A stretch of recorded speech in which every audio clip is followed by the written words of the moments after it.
bienvenidos, gracias por acompañarnos, es un gusto tenerlos esta noche aquí. Yo soy María Camila Orozco y esto es Zona Franca.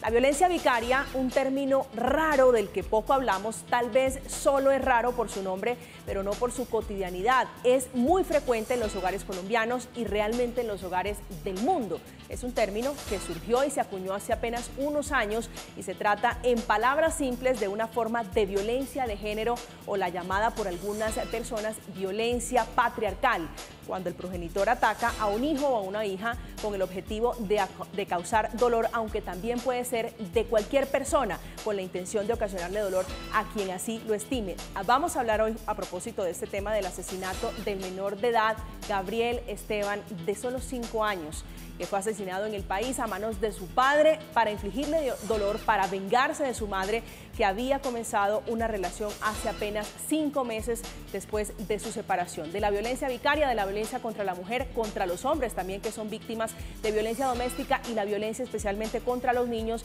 vamos a hablar esta noche en Colombia, en qué consiste, qué tan frecuente es y si hemos avanzado o no en la judicialización de la violencia contra las mujeres, violencia contra los hombres y los niños. Bienvenidos.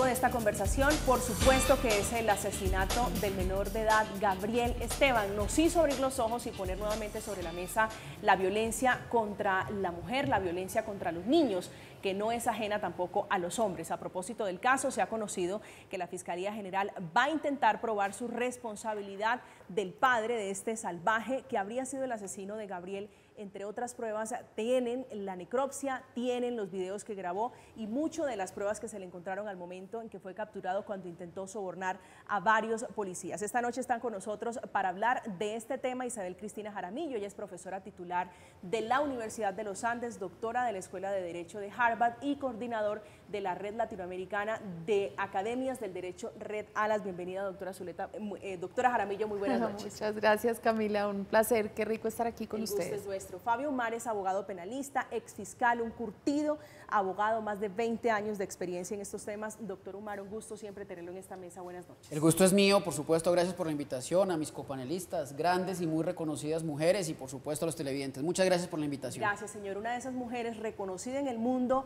de los abogados, en el mundo del derecho, es Teresita Barrera. Es abogada litigante, fue administradora de justicia durante muchos años, fue juez de la República. Doctora Teresita, muy buenas noches, bienvenida. Muy buenas noches, María Camila, muchas gracias por la invitación. Muy buenas noches a los ilustres compañeros de panel y claro está a la audiencia de Zona Franca. Gracias, señora. Quiero comenzar con la doctora Jaramillo, hablando y preguntándole, para que entremos en materia, ¿qué es la violencia vicaria? ¿A qué se refieren con ese término? Ese término se utiliza en general para describir una situación en la que el dolor que se le quiere infligir a una persona se le inflige a través de otra persona. En este caso, pues es claro y así ha sido descrito por los periodistas. Y como les decía un poco antes de iniciar el programa, es una violencia muy frecuente, no es tan frecuente que estemos utilizando esa expresión en el país, es una expresión que se acuña para empezar a visibilizar lo frecuente que es y la atención que deberíamos ponerle. Se relaciona, por ejemplo, les decía, en los casos de conflictos por custodia, hay mucho, o en nuestro pensamiento sobre esos casos, incluso en el pensamiento popular, que mucha de esa violencia es como la pelea de la custodia entre el padre y la madre, es una pelea entre ellos y están usando a los niños como un referente para la pelea que en realidad es entre ellos. No quiero decir que todas las discusiones sobre las custodias sean violentas o que todas involucren violencia vicaria, pero si hay alguna situación que uno, digamos, cotidiana, que pensemos, está utilizando a un niño o está utilizando a alguien más para causarle dolor al otro, pueden ser esas batallas de las custodias. Sí, doctor Umar, usted que ha estado en estas huestes, en la justicia, lidiando y litigando, ¿esto qué tan cercano es a lo que nosotros conocemos? Y se lo digo porque aquí poco hablamos de violencia vicaria, realmente esto es un término más bien desconocido. ¿Qué tanto es parecido a la violencia intrafamiliar? Pues mire, a mí me ha sorprendido, bueno, lo primero es que el caso este es atroz, el del niño que hasta duele pronunciar su nombre, ¿no? Es una cosa que uno no puede creer, los niveles de degradación de la ética, de la ciudadanía, de los lazos familiares, ¿no? Es una degradación absoluta. Yo he notado que en los últimos tal vez 5 o 6 años a mi oficina de abogados han llegado cada vez más personas con conflictos muy enconados al interior del hogar. Y he notado, y de qué manera, la forma en que los menores de edad son utilizados, instrumentalizados para causarle daño en la mayoría de las oportunidades a la mujer. Pero advierto, no en todas, no en todas. Estamos viendo de manera pasmosa, lo abruma a uno, le duele. A mí como hombre en particular me impresiona mucho lo que les voy a contar, cómo en muchas oportunidades las mujeres, las madres, denuncian penalmente a los padres de los menores por actos sexuales, por ejemplo, de haber cometido actos sexuales con el menor. Como un mecanismo de venganza. Como un mecanismo de venganza, y que a la postre, al interior del proceso penal, muchas de esas mujeres reconocen haber mentido, o simplemente las pruebas muestran que ha habido una manipulación y una mentira del sistema legal, y lo hacían con una clara intención: quitar la custodia que tenían los padres hombres, los papás, sobre sus hijos. Es un instrumento que a mí me parece pues absolutamente aberrante, desarticula, desencuaderna el sistema legal, por supuesto, expone a un riesgo infinito a los padres, pero fuera de eso instrumentaliza a los niños, porque son niños que tienen que estar sometidos a pericias psicológicas, a testimonios, terrible. Pero, doctora, permítame un segundo, doctora Jaramillo, mientras quiero darle la palabra a la doctora Teresita para que ya entremos a discutir y a debatir de fondo este tema. Doctora Teresita. En relación con esta situación de violencia que pudiéramos decir se dispara cuando hechos como el del niño Gabriel ocurren, la sociedad se conmociona absolutamente y empieza a mirar hacia sus cimientos, a ver qué es lo que está ocurriendo. Pero observen que en Colombia esto ha venido ocurriendo con regularidad.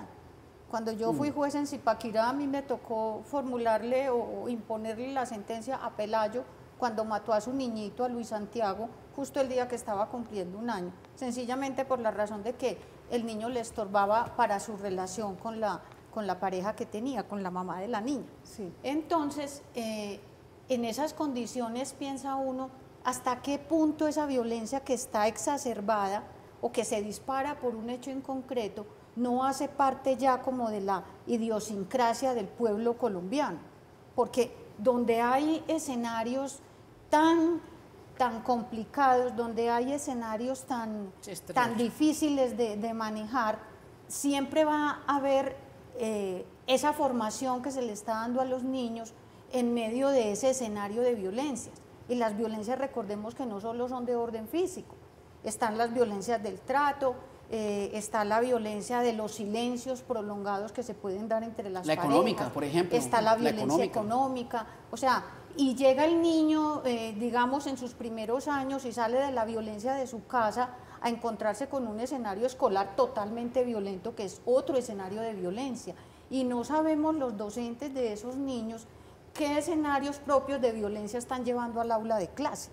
Sí. Y cuando hay quejas a las instituciones, no sabemos los funcionarios que están ejerciendo, digamos, los controles para que esa violencia no ocurra, también traen sus propias cargas de violencia. Claro, que ese es un punto aparte, doctora Jaramillo. ¿Cómo lo interpreta usted sobre lo que acaba de decir la doctora Teresita?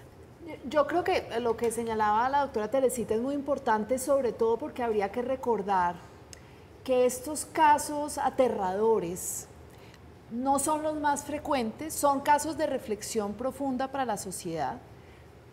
Ocurren en Colombia con más frecuencia de la que deberían, pero la cotidianidad en la que ocurren esos casos es una cotidianidad en la que se produce mucho daño y un daño de largo plazo para las personas.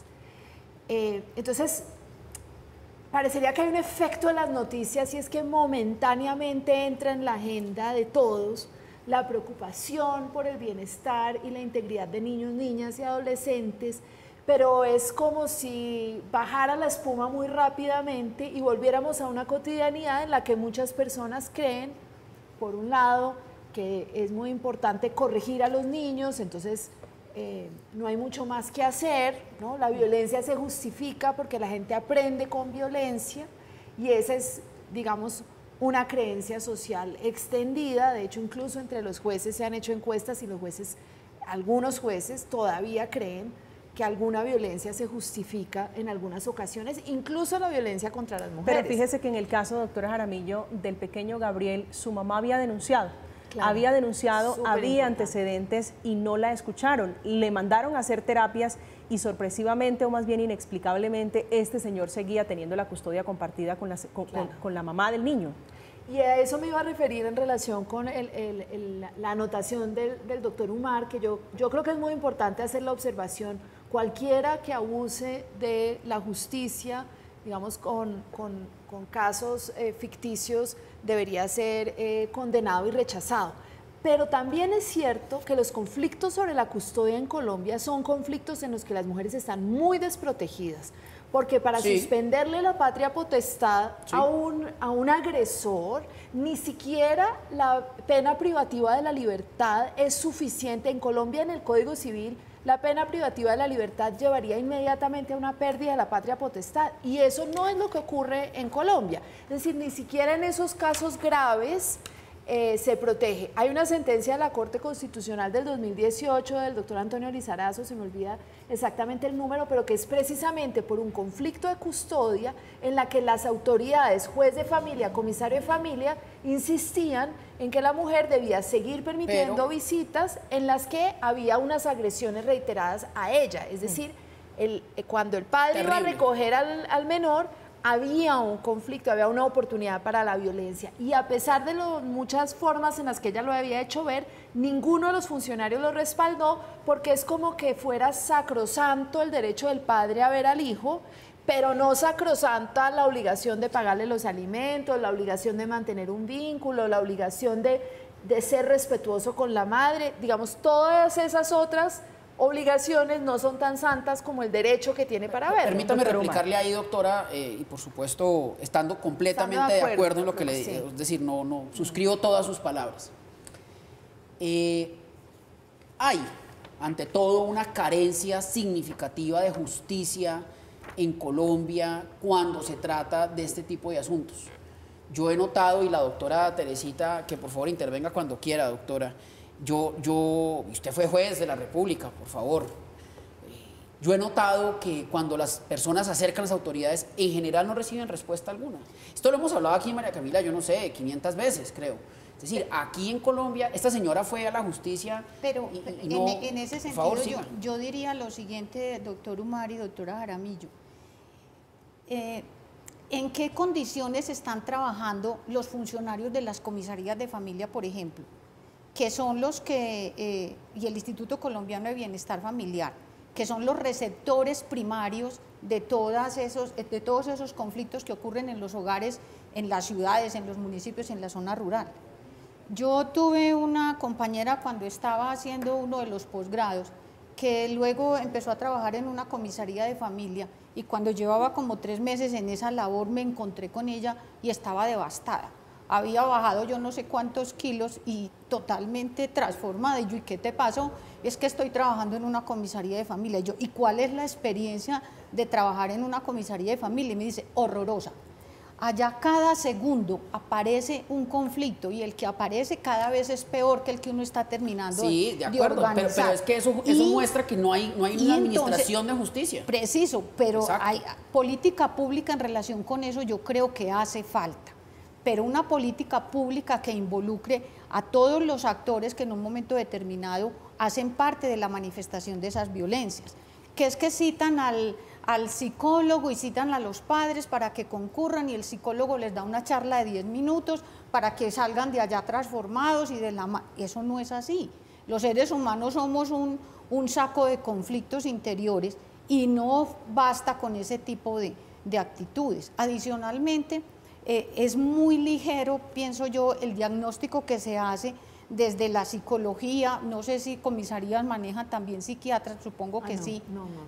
Pero Psiquiatra no. Es muy ligero el análisis que se hace de las cosas porque es el afán de sacar rápido los casos para poder atender a otros. Y perdónenme, me meto la cucharada para hablar de la psiquiatría. No tiene sentido. Lo de la psiquiatría, yo creo que tal vez ayer o antier fue el Día Mundial de la Salud Mental. En Colombia sí que estamos en mora de eso, ¿no es cierto? Mal. Es decir, yo he notado, por ejemplo, la estigmatización, por un lado, usted que es profesora, doctora, yo lo soy, pues no, por supuesto no vivo de la academia, pero la estigmatización que hay en torno a cuando los estudiantes piden ayuda, cuando las mujeres buscan ayuda, se les trata de débiles, ¿no? De pendejos, de cómo es que va a buscarse los psicólogos, es pa' locos, ¿no? Y ¿cierto? si va y es el hombre el que está tratando Peor. de buscar la ayuda, pues el pobre hombre lo victimizan mucho Sí, más. sí. Hablaba la doctora Teresita del drama de recibir, por supuesto, el testimonio, los problemas que generalmente tienen que ver con la convivencia en las comisarías. Sí. Pero eso no ha llevado un poquito, no solo en las comisarías, en general, los que tienen que ver con estos asuntos de violencia intrafamiliar, de violencia doméstica, a deshumanizar un poquito. Es que fíjese, doctor Umar, esta señora había denunciado, sí, le habían terrible. ordenado terapias, había puesto en conocimiento de la violencia y tal vez sus trastornos mentales y nadie la escuchó y terminan matándole a su hijo. Pero ya, doctora, escúcheme un segundo. ¿Sabe qué? Yo creo que ahí, en este caso, probablemente vaya a haber reparación del Estado. Tiene que haber un proceso judicial de tipo administrativo de reparación estatal por falla en la administración de justicia. No es el primer caso, doctora, usted me corrige, que sabe constitucional, por supuesto, no es el primer caso. Sí, no es el primer caso. Yo creo que es importante pues ver ese horizonte de una posible responsabilidad estatal, pero yo creo que hay que mirar dos cosas aquí. Primero, el sistema de comisarías de familia que fue creado en el 96 con una idea de dar una protección adicional en materia de violencia intrafamiliar, efectivamente ha transformado el acceso de las mujeres a una respuesta estatal en materia de violencia de pareja y de familia. Antes del 96 era a través de los jueces, era mucho más escasa la posibilidad de acceder a la justicia. ¿Qué pasa, sin embargo? Que el sistema, digamos, se crea con una institucionalidad muy frágil, entonces no es claro cuáles son los salarios que deben asignarse, las competencias se han incrementado porque ya no solamente trabajan los temas de violencia de género y de violencia de familia, sino que también trabajan temas de maltrato infantil que les corresponden a los defensores de familia y otras que les corresponden a autoridades de policía. Y eso porque a veces no hay funcionario, entonces todo le cae al comisario de familia y o la allí comisaria vienen las de ligerezas, familia. digo, al momento de evaluar los casos. Yo creo que no, yo creo que distintos comisarios de familia, y de hecho les piden tener maestrías, les piden tener muchos estudios, tienen equipos interdisciplinarios, unas veces mejores que otros. Yo no creo que sea ligereza, yo creo que hay, digamos, debe haber fallas, hay fallas en el sistema, porque la violencia sigue. Pero yo creo que aquí hay dos elementos importantes. Una creencia muy fuerte en el sistema y entre los funcionarios, que una mujer que ya no vive con su agresor tiene menos peligro o está en un peligro menor. Hay incluso una sentencia de la Corte Constitucional del 97-98 en el que el señor le dispara en la calle a ella y como ella está en otra ciudad, le dicen usted ya se puede defender porque como está en otra ciudad, pero digamos, hay evidencia de que le disparó en la ciudad donde ella vivía.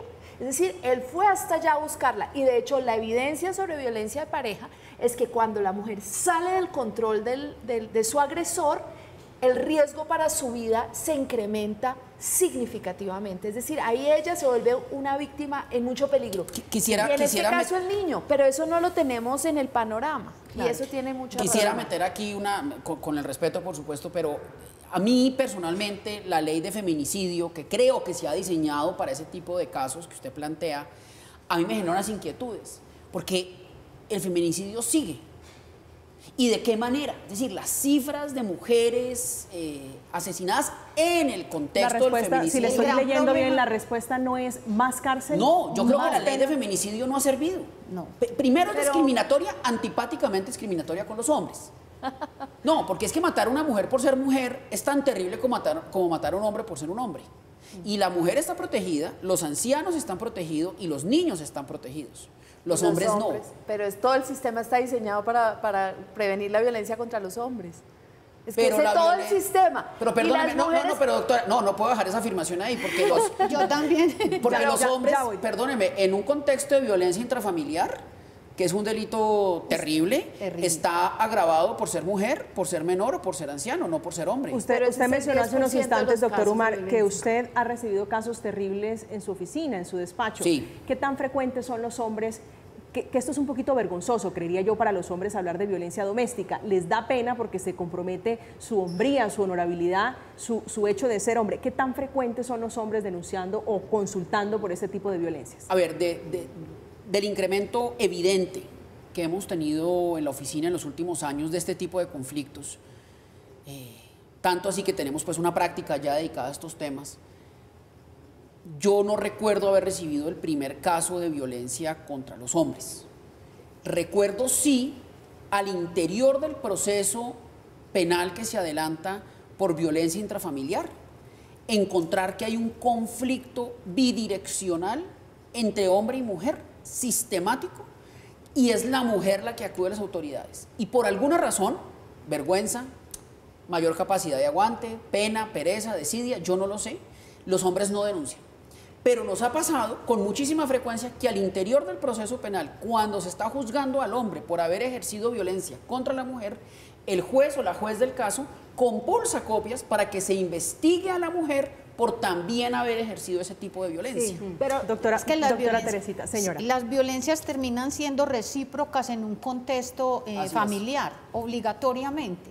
Yo, por ejemplo, siempre cuando tengo algún cliente en relación con ese tipo de procesos, y es la investigación la que lleva a considerar, porque él cuando va buscando, él es el acusado, entonces busca a la abogada, y entonces es en el contexto de la investigación del caso que nos damos cuenta que realmente que la acusación puede estar muy bien estructurada en pro del éxito de esa acusación, porque como ahora se estima el tema de la ¿cómo se llama?, de la percepción del género, que se evalúe la situación bajo el concepto, la perspectiva de género, en esas condiciones, entonces el fiscal estructura la acusación en relación con los criterios que hay para darle fuego a su acusación. Y entonces contempla esa acusación frases absolutamente dicientes, incisivas incluso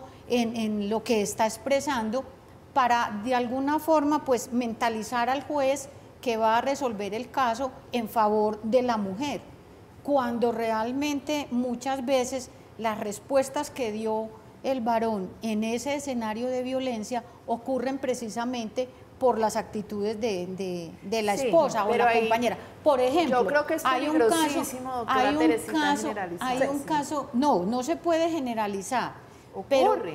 Ocurren pero no la situaciones. mayoría de los casos. ¿Qué es lo que dicen los hombres que justifica su violencia? Y está en la encuesta nacional de demografía y salud: la infidelidad de la mujer. Entonces vamos a decir que sí, ella ya lo agredió primero porque fue infiel, peligrosísimo. ¿En qué sociedad estamos?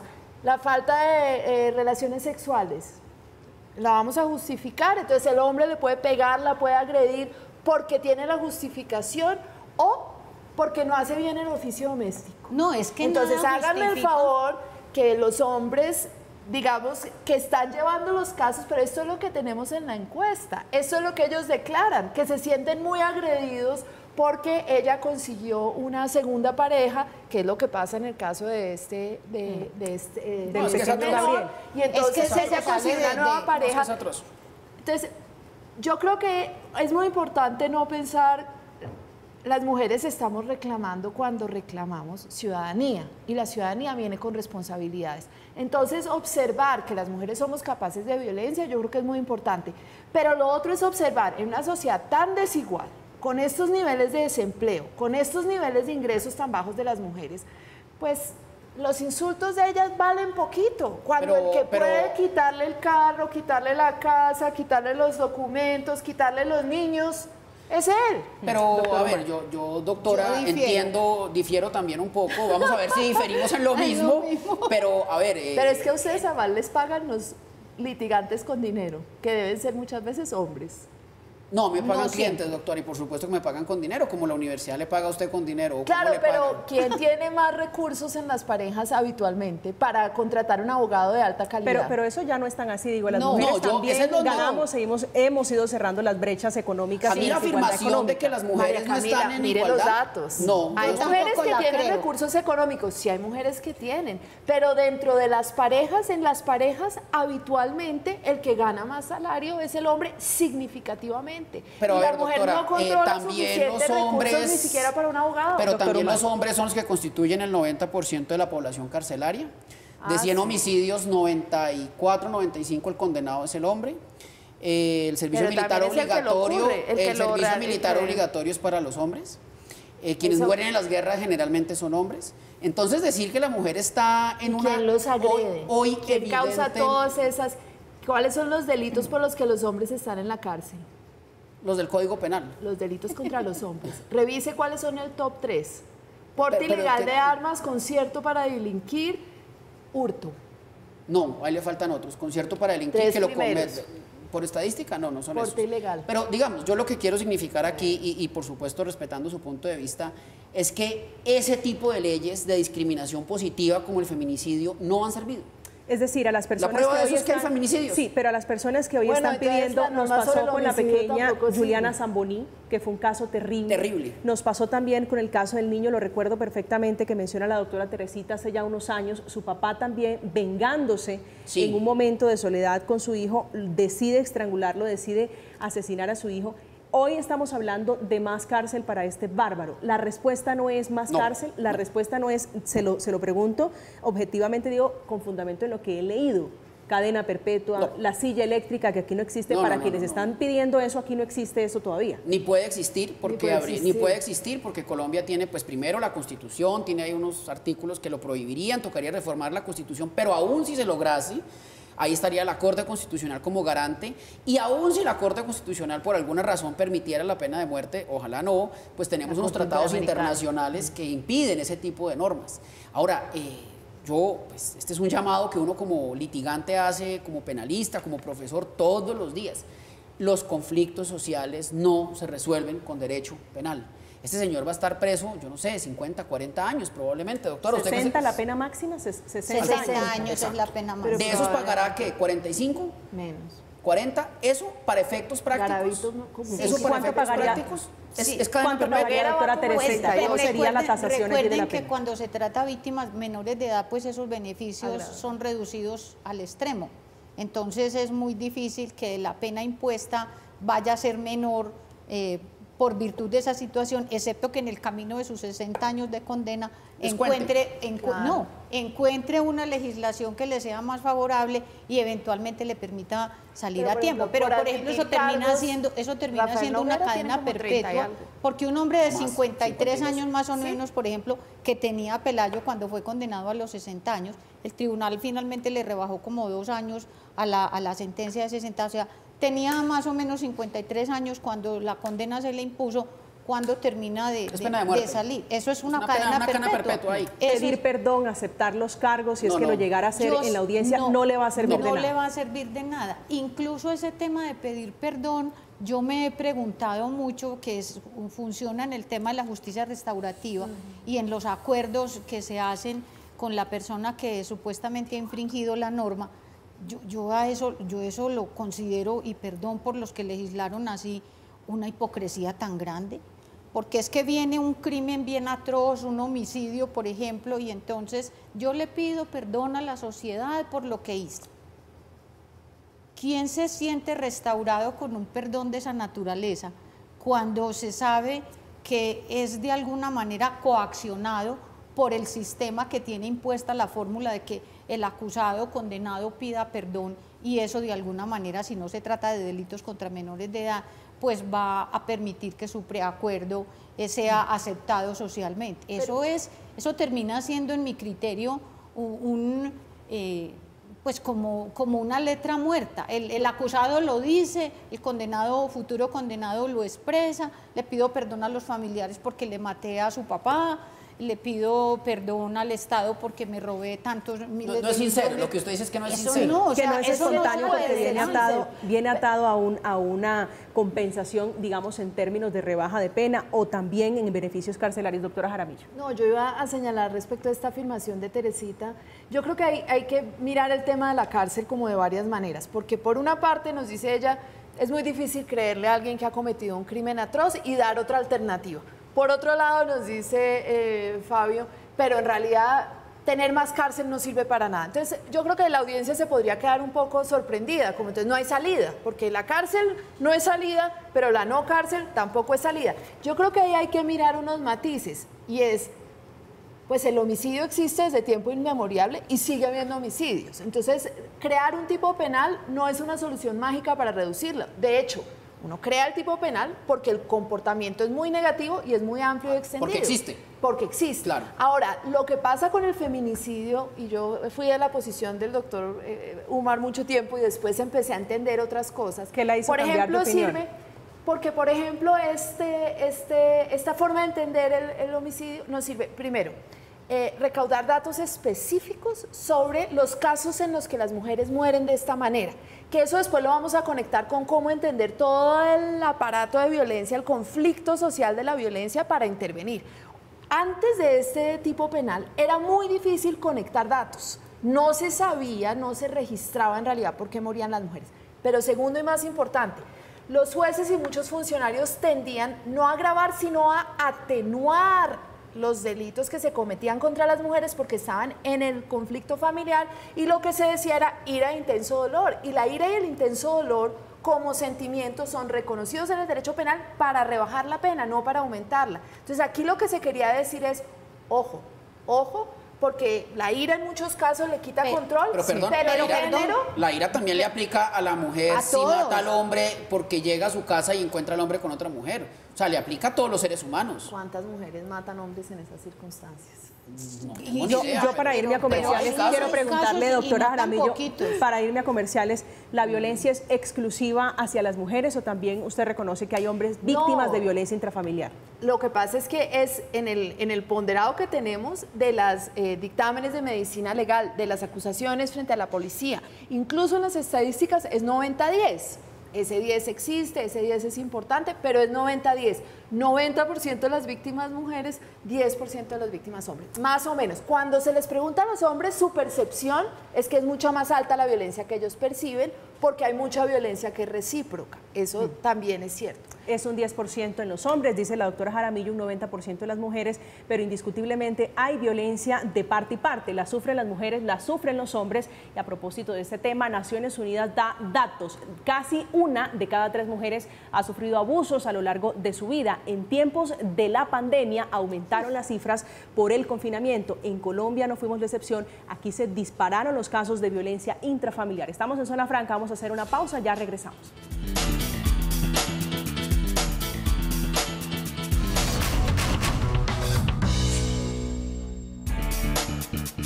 Estamos de vuelta, estamos hablando de violencia vicaria, violencia contra la mujer, contra los hombres y en general cuando los niños son el instrumento para hacer dolor, para causarle dolor o vengarse de la pareja, generalmente también, que ocurre mucho. Colombia no es la excepción. Hablando de este tema, un informe de la ONU Mujeres, basado en datos de 13 países desde la pandemia, recogió que 2 de cada 3 mujeres padecieron algún tipo de violencia o conocían alguna mujer que sufría o pasaba por esta desgracia que es la violencia intrafamiliar. Doctora Jaramillo, para entrar a hablar sobre lo que planteó hace algún rato acá la doctora Teresita, y es política pública. Cuando hablamos de política pública, porque aquí hemos discutido si sí más cárcel, si sí más años de cárcel, o cuál es la solución para abordar este tema de violencia que pareciera un tema muy enquistado en la sociedad colombiana, de la que se dice siempre es violenta por naturaleza.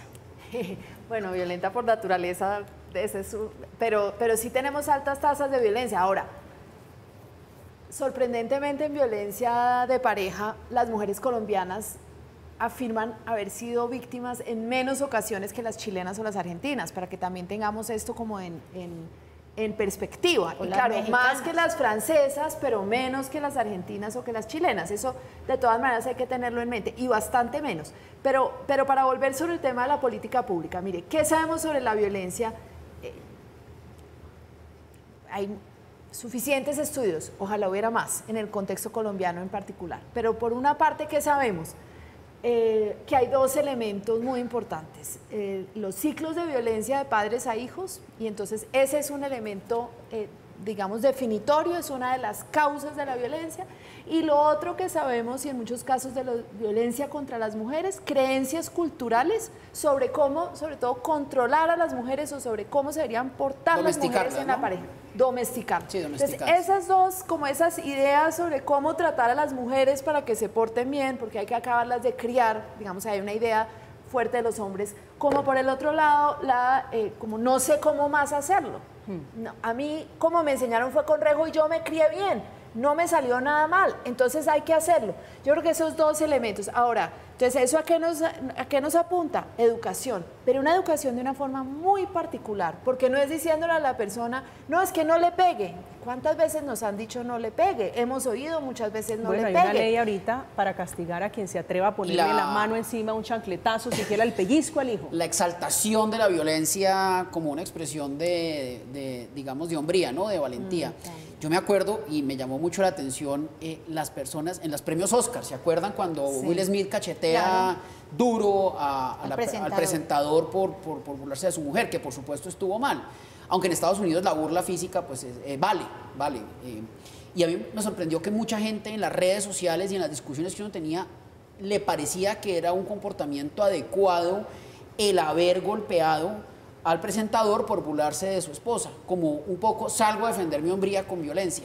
Y eso yo creo que en Colombia uno lo encuentra con mucha frecuencia. No, pues yo creo que es generalizado. Sí, es generalizada la violencia. ¿Aplaudir la violencia es propio nuestro? Yo tengo casos... La mujer que no, que no vea que su esposo en un momento determinado salió en su defensa, así sea por la situación más nimia, se siente absolutamente ofendida porque no hizo una manifestación pública de un acto violento de intimidación hacia el otro, para que supuestamente no repita la agresión que está haciendo.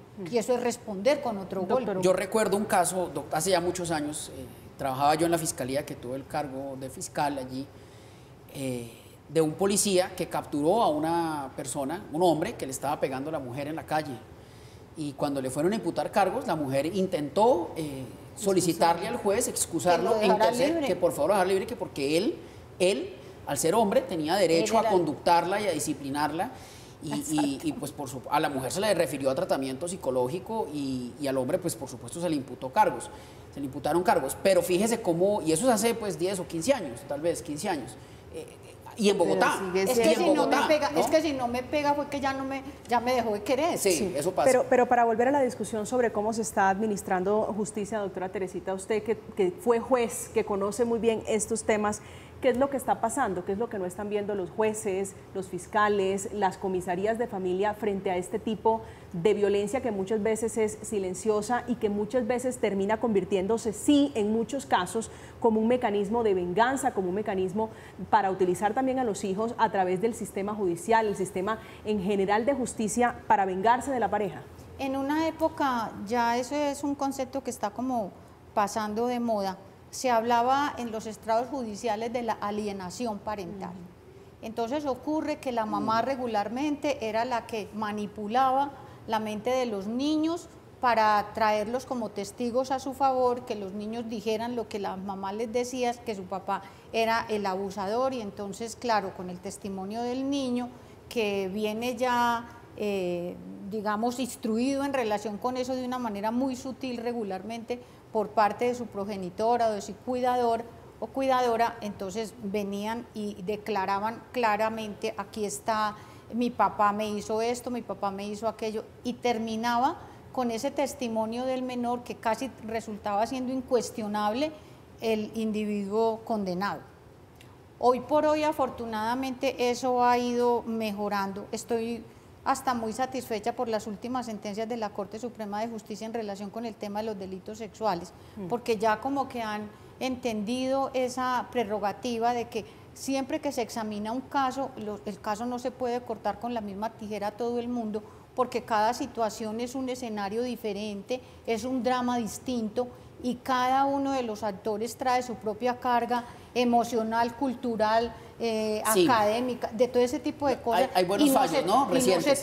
Y no se tomaba en cuenta eso, de tal forma que una mujer iba y denunciaba a su pareja, a su expareja, porque estaba abusando de su niño o de su niña, y ocurre que inmediatamente eso ya, desde la audiencia de formulación de imputación, se convertía en el estigma del individuo, que por demás se le solicitaba inmediatamente medida de aseguramiento y terminaba en la cárcel desde los albores del proceso hasta que se le emitía la sentencia condenatoria y seguía condenado. Doctora Jaramillo. Yo creo, a mí me parece importante, me parece muy interesante que ambos traigan ese caso, pero quiero advertir dos cosas sobre ese tema. Lo primero, yo creo que hay que hacerse también una pregunta sobre la profesión. La mujer, Pepita Pérez, en su casa, ama de casa, ¿qué va a saber que si dice que su esposo tocó de cierta manera a su hijo o hija, inmediatamente eso va a desencadenar una ola? Tiene que haber una intermediación en la narración por los abogados. O sea, lo siento, pero ahí hay una reflexión profesional que tenemos que hacer, porque ustedes estarían insinuando que las mujeres están constantemente inventando cosas sobre sus parejas. No. Y entonces yo creo que, pero lo segundo, seguramente hay casos y seguramente muchas mujeres lo hacen y seguramente, pero entonces hay que ir a este otro tema, y es cómo ese escenario, que yo diría propiciado, no solamente por las mujeres, pero ese escenario ha propiciado una desconfianza sobre las mujeres cuando las mujeres dicen, está agrediendo a mi hijo, estas visitas yo creo que no se deben aprobar, porque entonces las mujeres que dicen algo sobre su esposo, inmediatamente en la mente de muchos funcionarios, yo creo que la doctora Teresita está señalando cómo la rama se ha dado cuenta y lo ha transformado. Pero por mucho tiempo, 10 o 15 años, el funcionario lo que pensaba es, esta mujer me va a decir mentiras porque odia al marido, quiere vengarse de él, pero y no quiere dejarlo ver. Y entonces no le creemos. Y esta es una mujer a la que no le creyeron. Este es un caso de una mujer a la que quiero llevarlo a eso. Este es un caso de una mujer que no le creyeron y terminó con su hijo muerto. ¿Cuáles son, doctor Umar? Un preconcepto, perdón, doctora Jaramillo, un preconcepto en relación con que el funcionario de una vez está diciendo, como es una mujer y se generalizó que las mujeres vienen a decir mentiras sobre sus parejas, entonces yo de entrada le voy a creer a la mujer. No. Un funcionario y un juez que sea consciente del rol que desempeña en la sociedad, que sea consciente de la función que está llevando a cabo, que sea ético en la valoración de los casos que tiene a su consideración, lo que menos tiene que plantearse, digamos, como la preliminar. ¿Cuáles son las preguntas que tendría que hacerse un funcionario? Digo, quiero llevarle al caso del niño Gabriel, su mamá que fue a denunciar que estaba siendo víctima de hostigamiento, que estaba siendo víctima de algún trato que ella consideraba que era violencia. ¿Cuáles son las preguntas que debe hacerse un funcionario? Cuando llega debe uno obligatoriamente partir de lo que le presenta la Fiscalía. O sea, el punto clave para saber cuál es el camino que va a tomar el asunto en el juicio será la narración que del hecho hace la Fiscalía.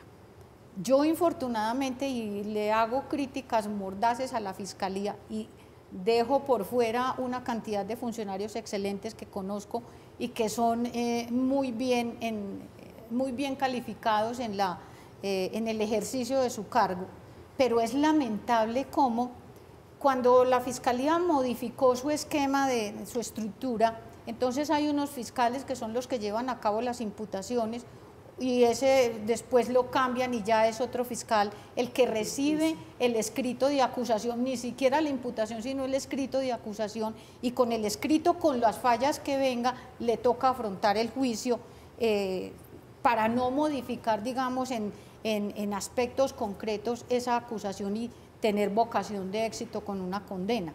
Entonces siempre va a depender de la narración, y la narración infortunadamente la hacen funcionarios tal vez de la menor experiencia en esas etapas preliminares, cuando son precisamente ahí donde surge como la génesis de lo que va a ser el desarrollo posterior. Porque aquí, doctor Umar, si la señora va y acude a una comisaría de familia, que entiendo es a donde va, y se recomienda que reciba terapia, no hay por parte de la comisaría, que lo pueden hacer, una suspensión inmediata de las visitas o de la custodia compartida. ¿Qué es lo que no se está leyendo allí? Digo, por parte no solo de las comisarías, porque esto también tiene que ver con el ICBF, con todos los organismos que tienen que ver con los niños en general. Sí, ahí hay una disonancia, digamos, y de una falta de coherencia por parte del Estado, porque, y digamos, ahí hay unos embrollos legales que de alguna manera propician este tipo de circunstancias. Va una madre y propone una circunstancia terrible: mire, mi expareja, padre de mis hijos o de mi hijo, tiene estos comportamientos, pero automáticamente se tiene que activar, ¿qué? La presunción de inocencia. Porque ese señor, al ser señalado, de la comisión de un delito, automáticamente tiene que ser privilegiado con la presunción de inocencia. Pero eso aquí un poco más bien. Pues fíjese cómo ese privilegio, es decir, lleva a este resultado. Si a él se le hubiera presumido culpable, el niño estaría vivo, pero estaríamos maltratando un derecho fundamental, bueno, principio del derecho constitucional universal, que es el de la presunción de inocencia. Pero aquí debería funcionar algo que es el olfato ya agudo de un funcionario que todos los días tiene en sus manos este tipo de cosas. Debería poder funcionar y el Estado debería poder llegar y proteger a ese menor y a ese señor que pues es un loco, por supuesto, es una persona muy enferma. Y lo mismo la mujer que hoy en día pues va a ser una víctima eterna de esta circunstancia tan dolorosa, tan terrible. Pero no lo graduemos de enfermo, doctor Umar, que usted sabe cómo termina. No, esperemos que no haya aquí imputabilidad, pero bueno, lo que sea en el proceso. Pero pónganse a pensar, Señora, por ejemplo, en relación con la valoración inicial en caliente que tiene que hacer el funcionario. Terrible. En medio de la congestión del trabajo que tiene, en medio de sus propios conflictos, claro, sus propios conflictos. Y viene el otro con su máscara, porque es que el que es agresor regularmente viene con una máscara de bondad, de generosidad, de buen trato, es la persona más suave. Frente al funcionario trata a quien lo está denunciando de la mejor manera posible, la pone hasta con guantes de seda, la trata. ¿Y cómo identifica el funcionario que ese otro le está mintiendo? Ahí es donde digo yo que debe intervenir el psicólogo y el psiquiatra antes de que el funcionario vaya y evalúe el caso. Estamos en Zona Franca, estamos hablando de violencia vicaria, en general de violencia intrafamiliar, donde los niños son la herramienta para causar dolor, los niños son el vehículo para generalmente vengarse. No es exclusivo de las parejas, también entre particulares. Hacemos una pausa, ya regresamos, los estamos leyendo con la etiqueta numeral Zona Franca. Cuéntenos cuál ha sido su experiencia, si conoce algún caso y su experiencia fundamental con la justicia, con todo el aparato judicial que tiene que ver con la protección de los menores de edad en Colombia.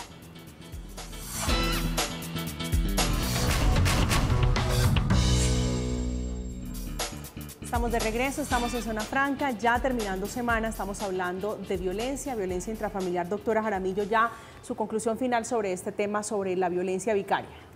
No, yo creo que, que tenemos que hacer como sociedad la reflexión, trabajar más en transformar ciertas prácticas educativas que nos podrían ayudar con la violencia. Está visto que intervenirla en todas las etapas de la vida, seguir hablando de por qué y cómo podemos portarnos distinto es muy importante.